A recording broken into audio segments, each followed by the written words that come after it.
Ayan, magandang gabi po, mga kapatid. Magandang gabi, Brother Gerald. Magandang gabi po sa lahat. Ayan. Purihin ang Panginoon at narito tayo muli sa gabi ito, sa ating pong pangalawang gabi. Tayo po ay mag-aawitan kasama ni Brother Gerald. At bago po magsisimula ay mananalangin po muna si Brother Gerald. Okay, tayo po ay mag-pray. Lord, salamat po sa blessing, salamat po sa pag-iingat nyo. At nawa, Panginoon, kayong mamuna sa gabi ito sa amin. At patawag po sa pagkukulang sa Panginoon Jesus. Amen. Ang ating pong unang awitin, ating pong kantahin yung The Lily of the Valley, Church Hymnal 7.5.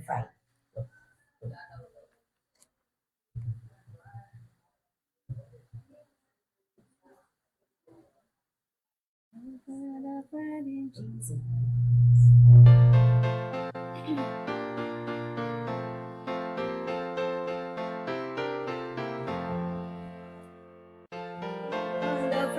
Jesus is everything to me. Is the very sun goes unto my soul. The lily of the valley, in Him alone I see. All I need to cleanse and make me wholly whole. In sorrow is my comfort, in trouble is my stay. He sends me everywhere on Him to roll. Is the lily of the valley, the bright and morning sun. Is the very soft and thousand to my soul. He all my grief has taken, and all my sorrows borne. In temptation is my strong and mighty God. I bow for Him forsaken, and all my others from my heart, and now He takes me by His power. Till all the world forsake me, and Satan tempt me sore, through Jesus I shall safely rest at home. He is the lily of the valley, the bright and morning sun. He is the very soft and thousand to my soul. He'll never, never leave me, nor yet forsake me, while I live by faith and do His blessed will. A wall of fire about me, and nothing now to fear. From His land and He my hungry soul shall feel. Then sweeping up to glory, to see His blessed face, where rivers of delight shall ever roll. He is the lily of the valley, the bright and morning sun. He is the very soft and thousand to my soul.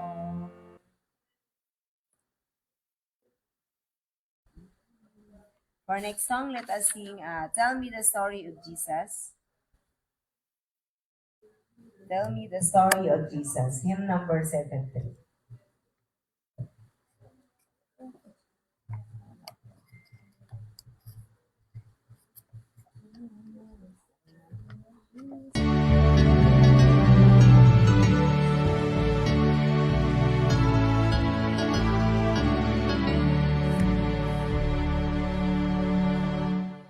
Tell me the story of Jesus, what's on my heart every day.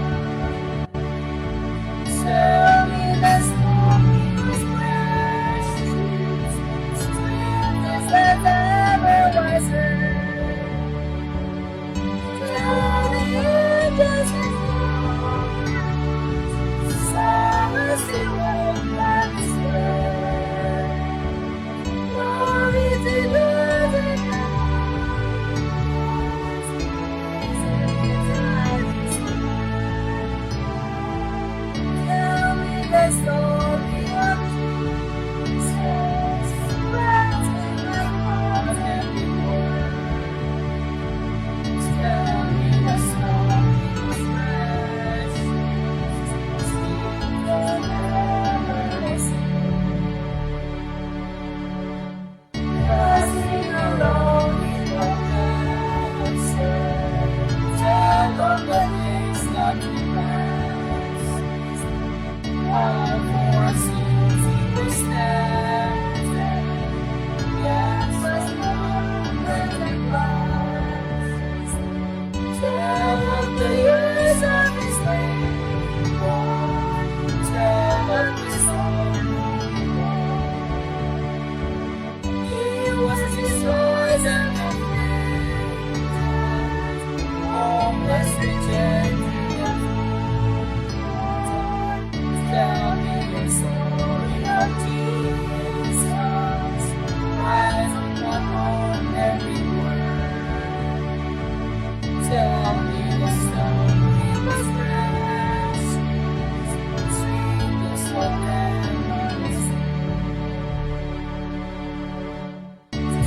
of the cross where you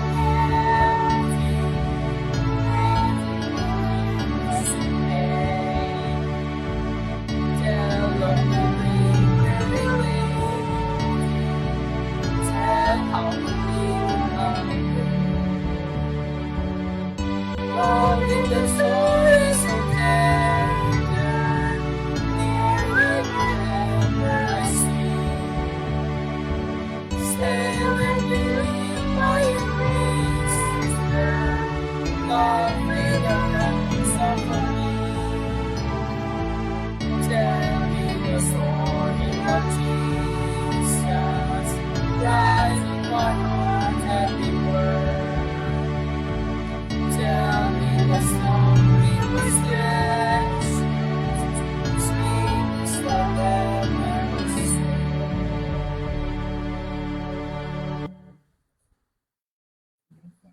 For our opening song,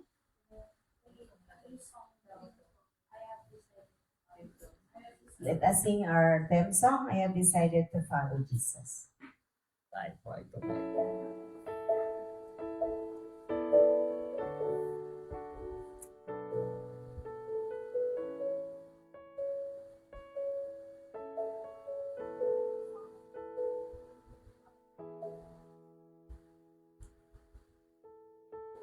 Decided to follow Jesus.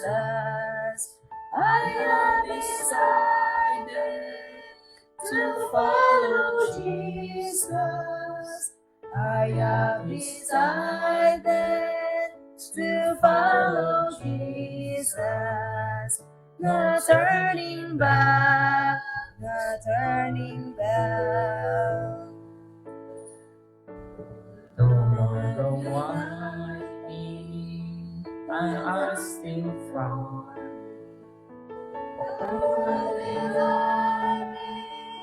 The cross before me, the world behind me, the cross before me.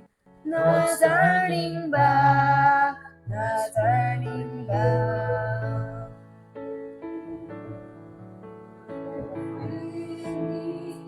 Still I will follow. Still I will follow. Still I will follow. No turning back, no turning back. Decided to follow Jesus. I have decided to follow Jesus. I have decided to follow Jesus. No turning back, no turning back.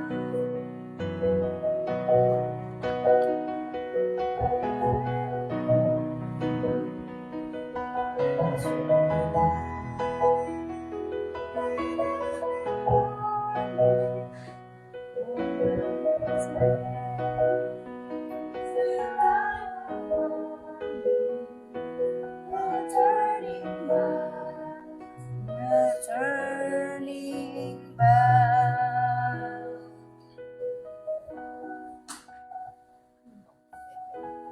Tayo ay lumuhod sa ating panalangin. O mahabagin at dakilan ng Diyos, banal ng kanan nila sa mga langit, nabalik namin ang papuri sa laban sa inyong dakilang pangalan, Panginoon ng Diyos. Narito kami na malapit sa inyo. Kami po ay may programa na Week of Prayer ng mga youth na Panginoon. Hiling namin ang panguna ng Banal na Espiritu ang siyang aming maitaas sa inyong dakilang pangalan. Sapagkat kayo po ang aming Diyos, aming inasahan ng mga karunungan ng galing sa langit.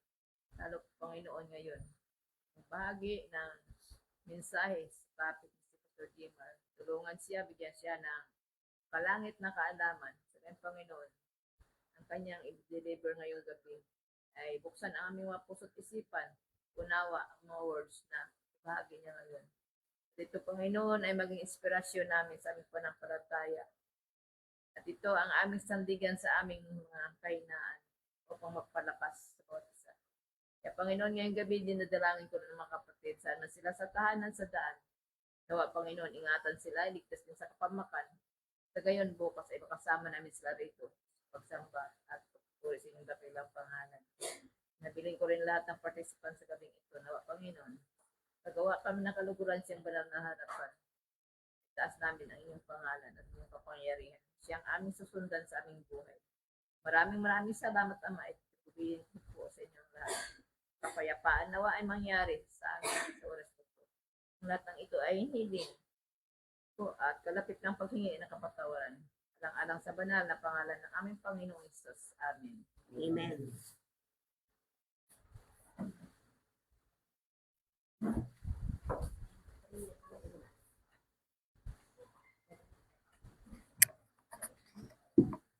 Good evening po. Kamusta naman po ang buhay-buhay? Praise God po. Ayun. God is good. God's good. And all the time. Amen po. Ayun po. Ngayon po ay tayo magko-continue ng ating week of prayer. Tayo po ay nasa day 2 na ng ating week of prayer. At nandito pa rin tayo sa ating programa ng Communion in Action. At ngayon pong gabi, tayo po ay pinasimulan ng ating mga chorister, si Sis Maribel Foronda at Brother Gerald Aldana. At ako po, welcome remarks, Alexis Cabrera. At sinundan naman po ng opening prayer. Opening prayer po ni Sis Yoli Baluya. At susundan po nito ng ating prayer band. At pagtapos po ng prayer band, ito po ay susundan ng special song ng Crossbearers Care Group. At susundan naman po ng ating message. Sa ating pong day 2, tayo po ay magpapatuloy sa ating topic na God's Revelation in Action na pangunahan po ni Brother Kevin Mateo. At dahil po dito tayo ay sinusundan at nililid ng ating mga kabataan ngayong week of prayer. At sa atin pong mga online subscribers, followers po, tayo po ay online ngayon sa Facebook. Pwede po tayo mag-comment ng Amen para po tayo maramdaman natin na tayo ay kasapi ngayong gabi. At ngayon, yun po, pagkatapos nitong message natin, kakaroon tayong discussion questions. At yun naman po ngayong gabi. At God bless po sila. Ayun, sundan ko na rin po ng ating prayer band. Tayo po ay nasa thumb. Ang thumb ay... Tayo po ay magpa-pray sa ating mga kamag-anak, ang ating mga relatives sa ating buhay. At bibigyan po natin ng 10 minutes para tayo ay mag-pray sa kanila. Siguro po ay paano tayo mag-groupings? Individual? Or pang-group na lang? Sige po, gawin nating tig-tatlo sa ating grupo. So, tayo po ay magbibigay ng 10 minutes para ipag-pray ang ating mga relatives. Ayun po. God bless.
command, forgive my sins once again.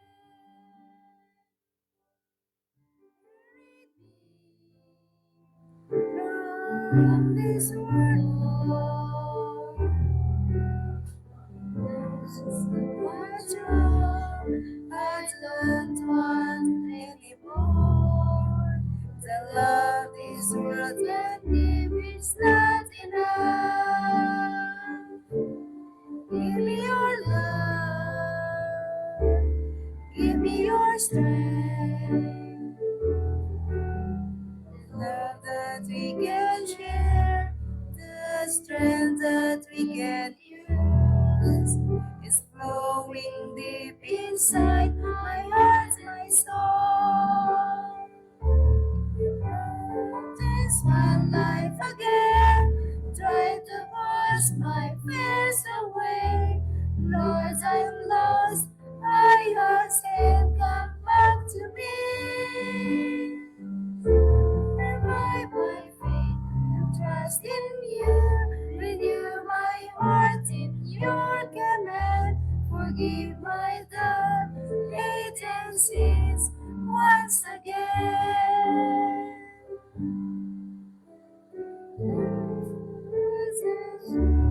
Once again.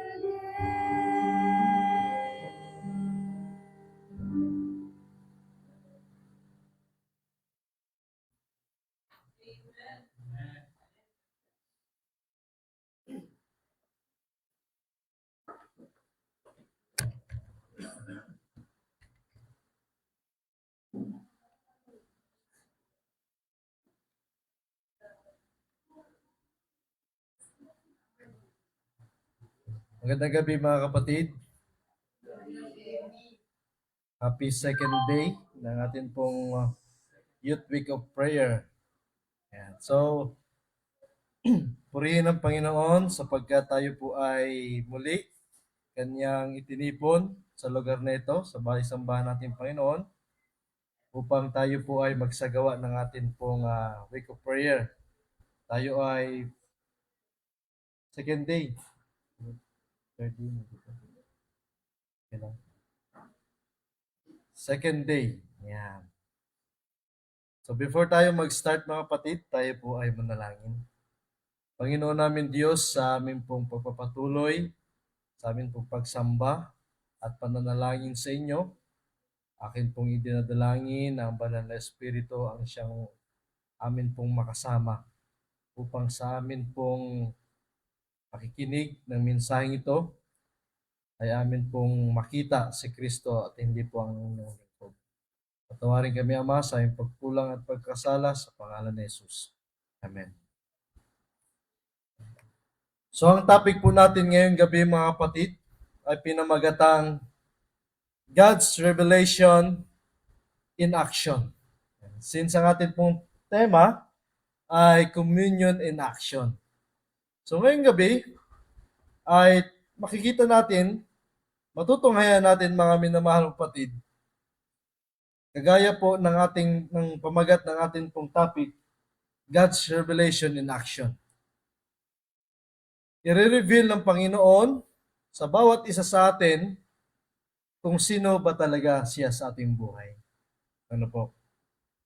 Kaya ang atin pong main text ay matatagpuan sa 2 Chronicles chapter 20 verse 20. Ito po ang sinasabi, Believe in the Lord your God, and you shall be established. Believe in His prophets, and you shall prosper. So sa gabing ito mga minapatid, nais ng Panginoon Diyos na tayo po ay mag-communicate sa Kanya. At nais din niyang mag-communicate din siya sa atin. Ano po? Kaya nga, may mga tanong ako pong ibabanggitin sa inyo sa gabing ito. Isang tanong lang pala. How does God speak to us today? No? Maraming mga tao na nagsasabi, hindi ko naririnig ang boses ng Diyos. At paano ko malaman ang will ni God? Pero ang totoo, mga minamahal, mga kapatid, God has always been revealing Himself to humanity. Hindi tumitigil ang ating Panginoong Diyos na makipag-usap sa ating mga tao, sa bawat isa sa atin. Sa katunayan yan, ang buong Biblia, mga minamahal, mga kapatid, ay atin pong tatandaan. Ito ang kwento ng God's revealing Himself to us. Kaya makikita natin sa God's revelation in action, kumikilos ang Diyos para ipakita kung sino siya. At sa gabing ito, mayroon po tayong 5 mga bagay na kung saan ipapakita ng Diyos kung sino ba talaga siya. Ano po? Unang bagay, God's self-revelation in action. Noong nagkasala si Eva at si Adan, mga minamahal, mga kapatid, nabago ang relasyon nila sa Diyos. Dati, may open communion sila with God. Ibig sabihin, ang kanilang pakikipag-usap sa Diyos ay harap-harapan. Nakikita nila ang isa't isa. Nakikita nila ang itsura ng Diyos. Nakikita ng Diyos ang itsura. Hanggang ngayon naman, nakikita naman ng Diyos. Pero ang pagkakaiba, hindi na natin makikita o nakikita kung ano ang itsura ng ating Panginoon Diyos. Pero pagkatapos nilang magkasala, nagbago ang lahat, mga minamahal na kapatid. Kaya nga sabi sa Genesis 3 verse 8, nang marinig nila ang Diyos, nagtago sila. Imagine that. Dati excited silang makita ang Diyos. Ngunit, natatakot na sila. Pero pansinin nyo ang ginawa ng Diyos, mga minamahal kapatid. Sabi niya sa verse 9 ng chapter 3, Adam, where are you? Diba? Hindi yung tanong dahil hindi alam ng Diyos kung nasaan si Adan. Ang tanong na iyon ay galing sa isang loving God na naghahanap sa kanyang anak. Kaya ang kasalanan ang naglayo sa tao at sa Diyos. Ang kasalanan, mga minamahal, mga kapatid, ang naging barrier kung bakit hindi na nakikipag-usap ang Diyos sa tao ng harap-harapan, ng mukhaan. Pero ang Diyos ang unang lumapit. So, paanong paraan, mga minamahal, mga kapatid? Ang Diyos ay nag-provide pa rin ng solusyon. Napansin din ng Diyos na sila ay mga hubad o sila ay mga naked. Ano kaya ang ginawa niya? Genesis 3 verse 21, God made garments of skin and clothed them. Para mangyari yon, may hayop na namatay. Ito ay simbolo ng sacrificial death ni Jesus Christ na maligtas sa tao o magliligtas sa tao. Kaya ang lesson, mga minamahal kapatid, sa ginawa ng ating Panginoon Diyos, even when human failed, God still revealed His love and plan of salvation. Kaya imagine, mga minamahal kapatid, iba ang nagkamali, pero iba ang gumawa ng paraan para mapawalang sala yung nagkamaling yun. Diba? Nakakagilty mga minamahal kapatid kung atin pong iisipin. Na sa kabila ng pagkakamali ng mga tao, iba yung nag-suffer. Iba yung nag-sacrifice. At yung ibang yun ay walang iba kundi ang ating Panginoong Jesucristo. Kaya, ganun na lamang, mga minamahal kapatid, nire-reveal ng ating Panginoong Diyos kung sino ba talaga siya sa ating buhay. Kaya ang pangalawang revelation, God's general revelation through nature, sa pamamagitan po ng kalikasan. Hindi lahat ng tao sa mundo ay may Bible o may prophet. Kaya nagbibigay ang Diyos ng general revelation. Ito ay pagpapakita ng Diyos sa pamamagitan po ng kalikasan. Kaya nga sabi niya sa Hebrew chapter 1 verse 1 and 2, God spoke through prophets and ultimately through His Son. Pero kahit wala pang prophet, makikita na ang Diyos sa kalikasan. Kaya sabi ni Ellen White, nature and revelation alike testify of God's love. Sa pamagitan po mga minamapatid, kung atin pong titingnan kahit madilim ang paligid dahil nga gabi na, kung titingnan natin mga kapatid, makikita pa rin natin doon na tunay ang Diyos na may likha sa atin. Dahil kung hindi tayo minamahal ng Diyos, walang hangin na tayong na intake para tayo ay mabuhay. Magkaroon tayo ng oxygen. Kung hindi tayo mahal ng Diyos, hindi tayo bibigyan ng pagkain sa pamagitan ng mga gulay. Saan nagmula yon? Nagmula yon sa kalikasan. Ang liwanag, mula pa rin sa kalikasan, mga minamahal kapatid. Kaya kapag titingnan natin ang mga bulaklak, mga ibon, mga puno, at mga bundok, makikita natin ang design ng Creator. Di ba? Napaka-amazing mga minamahal mga kapatid. Kaya nga, gustong-gusto ko na mag-explore sa nature. Gustong-gusto ko na umakyat ng bundok, mag-swimming sa dagat, at sa mga mag-rides. Gusto ko lang makita yung nature ng ating Panginoon Diyos. Kasi kapag nakikita ko yun mga kapatid, at na-experience ko yun, ay talagang medyo nababawasan ang ating stress at mga isipin sa buhay. Ano po? Kaya, meron pang example, parang isang honeybee, na may interesting na example sa nature, yun po ay ang mga honeybees, mga pulot, pukyutan. Kapag may isang bubuyog na nakahanap ng flower na may nectar, babalik siya sa hive. Tapos gagawa siya ng waggle dance. Hindi ko alam kung paano waggle dance na yun. Gumaganon-ganon. Parang kumekendeng. No? Yun daw po, yung waggle dance na yun, mga kapatid. Yun daw yung nagbibigay ng sign at nakikita ng kanyang mga kasamahan kung saan nakadireksyon yung kanyang waggle dance, naroon yung source ng kanilang pagkain. Bagaman hindi sila nagkakaintindihan sa mga salita, ang amazing dito mga kapatid, hindi sumasama ang bees sa ibang bees.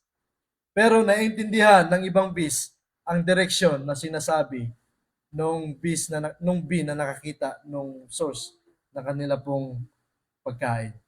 Kaya napaka-amazing mga kapatid ang design ng ating Panginoon Diyos. Hindi ito random, kundi ito ay evidence ng intelligent ng Creator. Kaya ang lesson po sa atin mga kapatid, nature reveals God's creativity and intelligence. Walang sino man ang makakapantay ng katalinuhan ng Panginoon pagdating po sa paglikha ng kalikasan. At ang pangatlo, mga minamahal patid, God's special revelation through prophets, sa pamagitan po ng mga propeta. Kaya bukod sa nature, nagbibigay din ang Diyos ng espesyal na revelasyon o pagpapahayag. Ito ay sa pamagitan ng mga propeta. Kaya sinasabi sa Numbers 12 verse 6, if there is a prophet among you, I, the Lord, make myself known to him in a vision. God communicates through visions, dreams, and symbols. Kaya, isang halimbawa doon mga minamapatid, sa pamagitan po ni Daniel. Si Daniel ay nakatanggap ng vision tungkol po sa future kingdom na kung saan yung kingdom na yun ay maghahari sa sanlibutan. Mula sa mga worldly kingdoms hanggang sa heavenly kingdoms, mga minamahal kapatid. Kaya meron pong supernatural experience siya habang nararanasan niya ang mga vision na kung saan yun po yung mga vision na yun ay pinakita sa kanya ng Panginoon upang i-reveal kung gaano kadakila siya sa ating pong mga buhay. Ganon din po si Jacob, mga minamahal kapatid. Isa pang example ay si Jacob. Sinasabi po sa Genesis 28 na naginip siya ng ladder, kung inyo pong natatandaan. Nung siya ay natulog, nakapanaginip siya ng isang hagdan na patungo doon sa langit. Ano po? May mga anghel na umaakyat, baba, akyat panaog. At ito po, mga kapatid, ay reminder na God is still connected to humanity.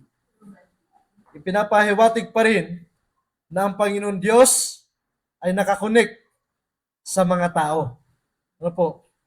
At doon niya pinangalanan ang lugar na Bethel, na ang ibig sabihin po ay House of God. And God will continue revealing Himself. Sa pamagitan po, sabi ni Prophet Joel 2 verse 28, your sons and daughters will prophesy. Your young men will see visions. Ibig sabihin, hanggang sa last days, mga minamahal patid, patuloy pa rin kumikilos ang Diyos. Ano po? At patuloy pa rin siyang gumagamit ng mga tao upang ipahayag at ipakita sa bawat isa sa atin na ang Diyos ay totoo at buhay na nagmamahal sa bawat isa sa atin. Amen? Ang pangapat, mga kapatid, prophetic ministry in the last days. Naniniwala tayo na patuloy na nagsasalita ang Diyos sa pamagitan ng prophetic gift. Ang gift nito ay nakita sa ministry po ni Ellen White. Sinabi niya, in ancient times, God spoke through prophets and apostles. Today, He speaks through the testimonies of His Spirit. Kaya, ang kanyang vision ay symbolic, dynamic, at nagpapakita ng past, present, and future events. Halimbawa, nakatanggap siya ng vision tungkol sa sword of fire, mga minamahapatid, na nagbababala sa disaster at bagong masunog ang Review and Herald Building. Yung Review and Herald Building, mga kapatid, yun po ay kilala na atin pong publishing house doon sa Amerika.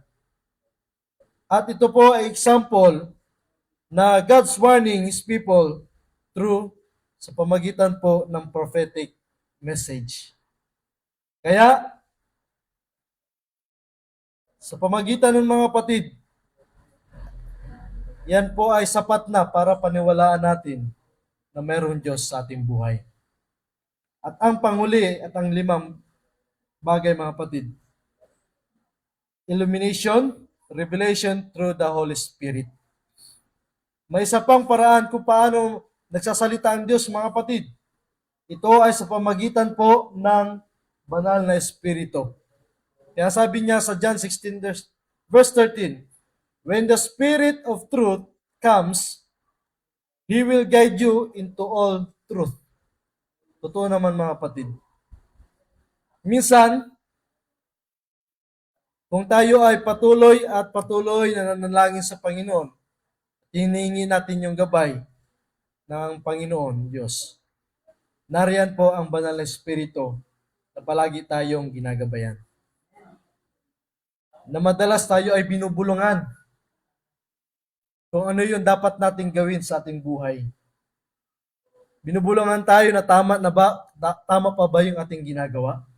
Binubulungan tayo na minsan iniisip natin, konsensya natin ito.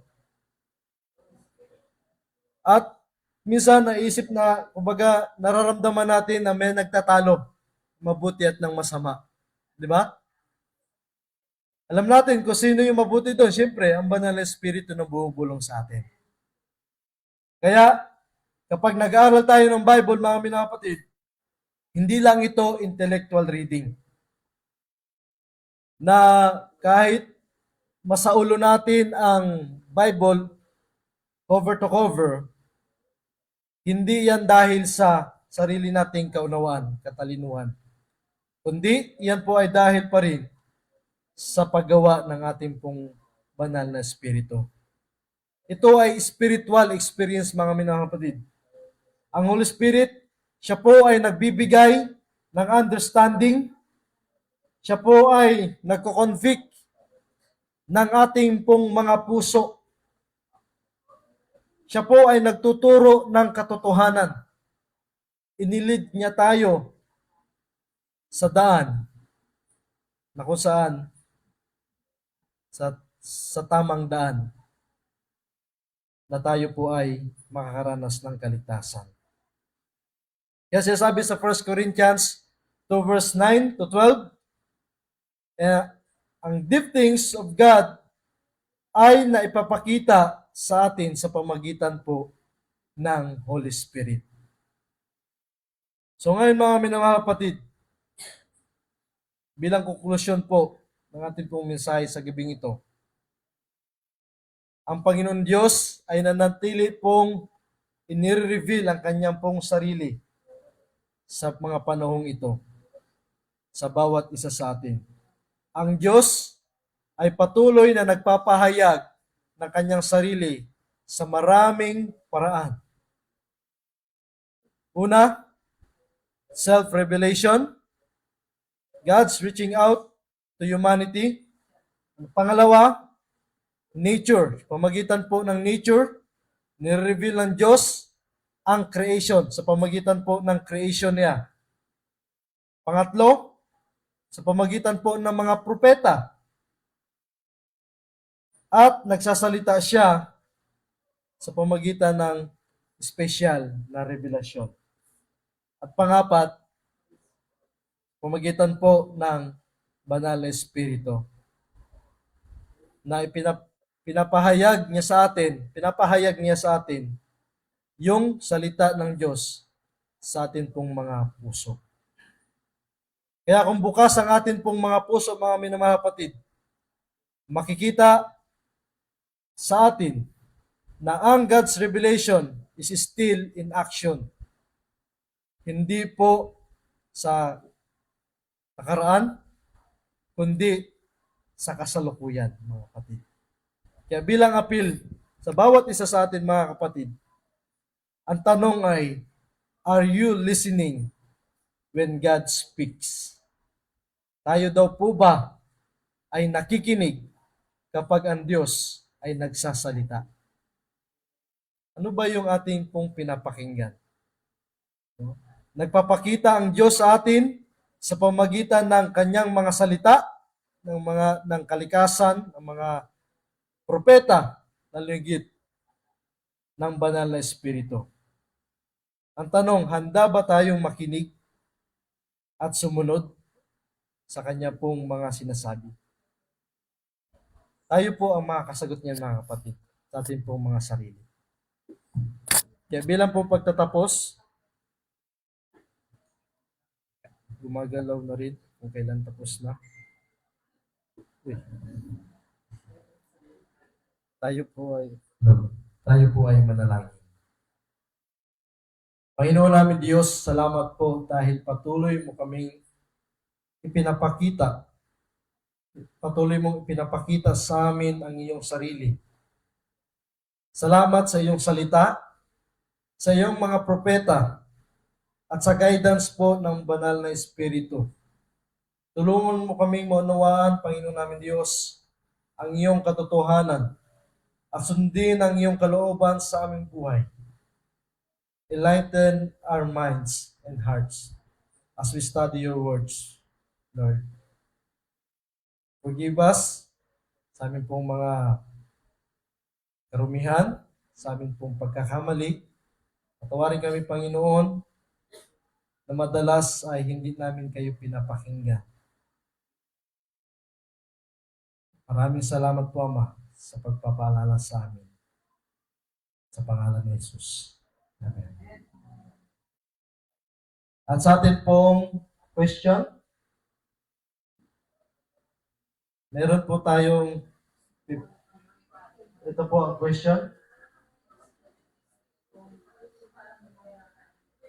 15 minutes.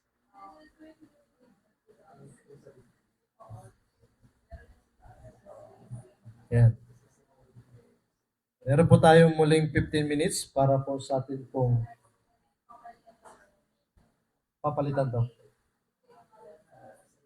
Pang date, ano?